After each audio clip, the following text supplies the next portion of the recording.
I kind of like the different kind of animation and the different backdrops, the clothes a lot of the characters were wearing, but beyond that, I didn't care much for Mouse Mazurka. This is a Warner Brothers cartoon released in 1949, directed by Friz Freleng and written by Ted Pierce, and we have Mel Blanc voicing everybody.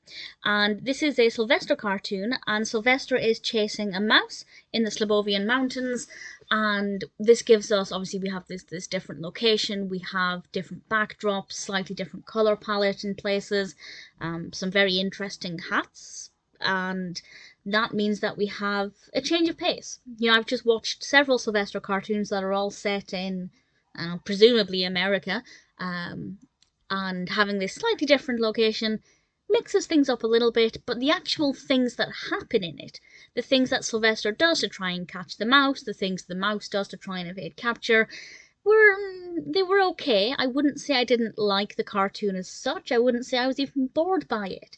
But maybe it's because I've been watching so many of them that I've kind of raised the bar, because I know that when they do a cartoon right, it works really well.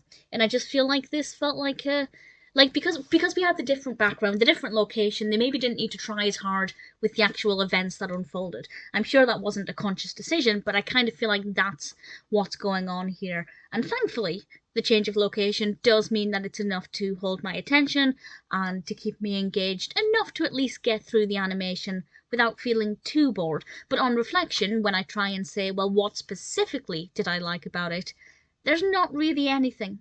The character of the mouse, absolutely don't mind, no problems there. The design of Sylvester, obviously no problems there. I just feel like there's nothing about it that's worth jumping about, apart from change of location, and the costumes did look pretty interesting. So it's kind of hit and miss. Bits of it I liked, bits of it I thought were not that interesting. Would I recommend it?